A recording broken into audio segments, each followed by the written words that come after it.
ابتدا ہے رب جلیل کے بابرکت نام سے جو دلوں کے بھید خوب جانتا ہے۔ سامعین و ناظرین کو محمد عامر حضور کا سلام قبول ہو۔ دوستان گرامی قدر، حضرت امام بری سرکار رحمت اللہ تعالی علیہ کے حالات و واقعات اور آپ کی کرامات کے متعلق چند ایک ویڈیوز پہلے بھی ہم بنا کر آپ کی خدمت میں پیش کر چکے ہیں۔ آج کی اس ویڈیو میں ہم حضرت امام بری سرکار رحمت اللہ تعالی علیہ کے دو دلچسپ واقعات آپ کی خدمت میں پیش کریں گے۔ یہ ایسے واقعات ہیں کہ جنہیں عموماً مقررین حضرات، خطبہ حضرات بیان نہیں کرتے۔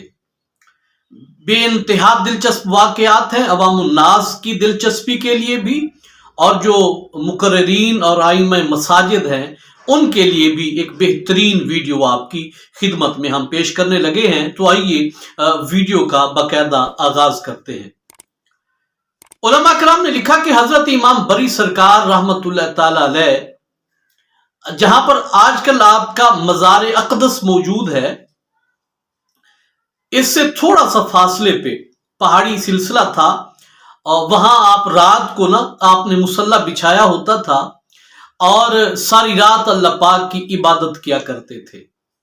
ایک دیو تھا، جو رات کو جب حضرت عبادت شروع کرتے تو یہ دیو باہر نکل آتا اور مختلف قسم کی آوازیں نکال کے حضرت کو ڈسٹرب کیا کرتا تھا۔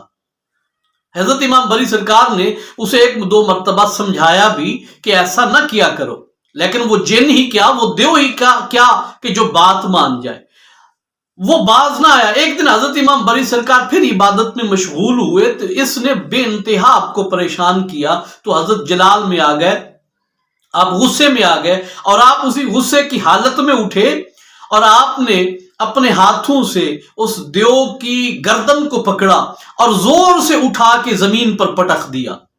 وہ جیسے ہی دیو زمین سے جا کے ٹکرایا، فوراً ہی پتھر کا بن گیا، اور آج تک وہ دیو اسی طرح پتھر کی حالت میں ابھی تک وہاں پر موجود ہے۔ لوگ جاتے ہیں اور اسے دیکھ کے آتے ہیں۔ حضرت نے یہاں جو ایک جملہ بولا وہ بہت ہی زبردست اور دلچسپ جملہ ہے۔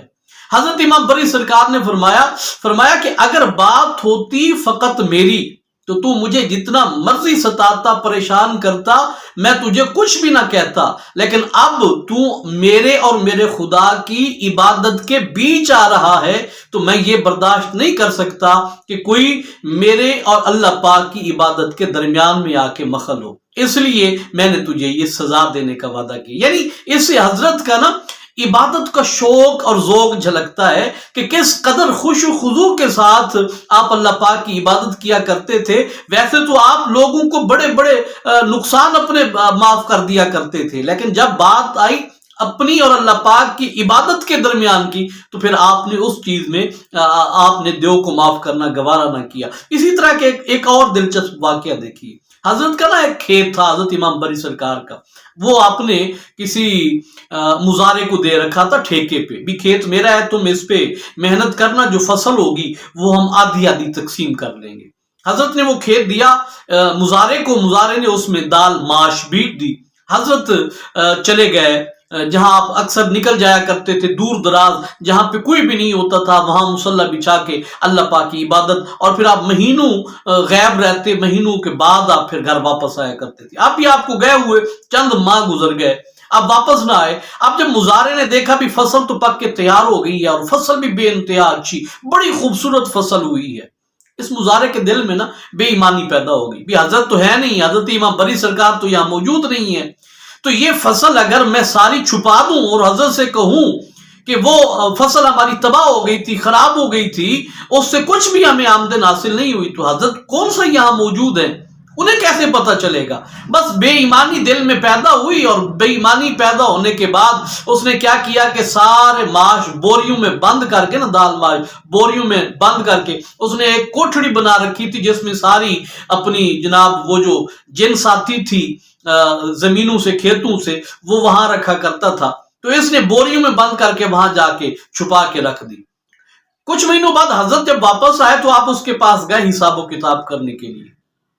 आपने फरमाया हाँ भी सुनाओ, क्या बना, कितनी फसल हुई, दाल माश कितनी हुई, हिसाबो किताब करो मेरे साथ। तो वो कहता है बाबा जी वो ना बस ऐसा हुआ कि फसल हुई नहीं, तबाह हो गई, खराब हो गई, बीमारी लग गई थी, तो उससे तो कुछ भी हासिल नहीं हुआ, उल्टा मैं बहुत बड़े नुकसान में आ गया हूं। हजरत ने ये बात सुनी तो आप चुप करके वहां से उठ के चले गए। कुछ दिनों के बाद आपका फिर वहां से गुजर हुआ तो आपने सोचा भी ये मेरा मुजारा है, इससे चलो मिल लूं, गुफ्तगू हो जाए। आप चले गए, वो खाना खा रहा था तो हजरत को भी खाना पेश किया। अब किस्मत की बात देखिए, जो सालन था ना वो माश का सालन बना हुआ था, दाल माश थी, वो हजरत के सामने पेश किया।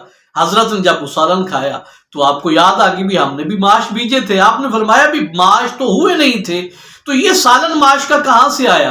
वो कहता है जनाब मैंने किसी और से भी जमीन ले रखी थी, वहां थोड़े से माश हुए थे, वो घर के खाने के लिए हैं, बस थोड़े से थे जो आज हमने बनाए और आपके सामने खाने के लिए पेश कर दिए।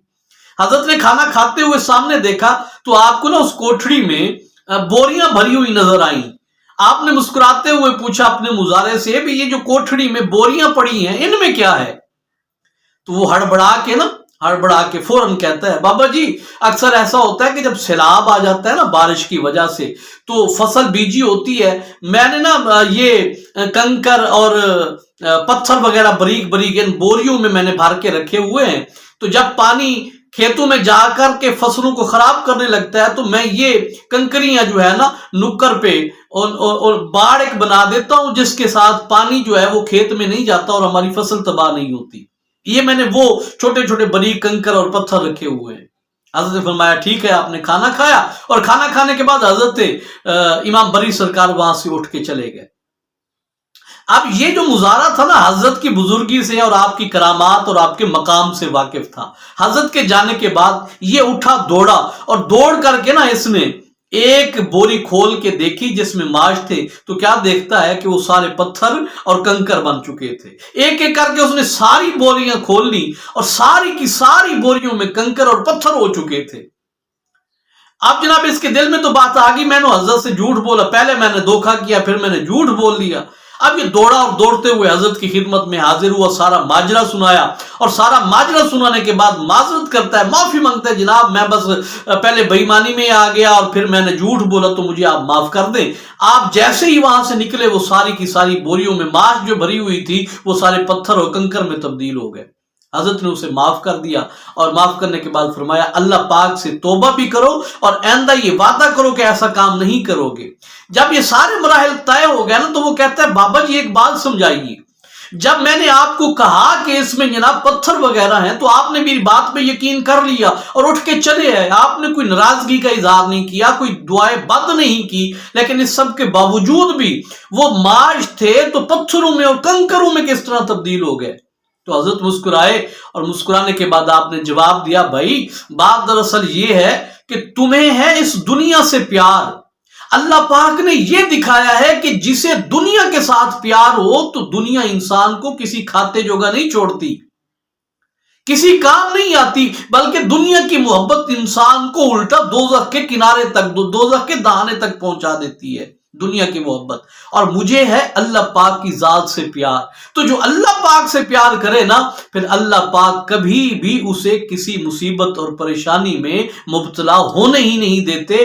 तुम अपनी मोहब्बत के हाथों मजबूर थे, अल्लाह से मैं जो मोहब्बत करता हूं अल्लाह पाक ने मेरी मोहब्बत की बरकत की वजह से तुम्हें राह रास्त पे लाने के लिए उन माश की दाल को कंकर में तब्दील कर दिया। अब चूंकि तुम सच्चे दिल से तौबा कर चुके हो तो तुम जाके देखो तुम्हारे सच्चे दिल के साथ तौबा की बरकत की वजह से वो पत्थर अब दोबारा दाल माश में तब्दील हो चुके होंगे।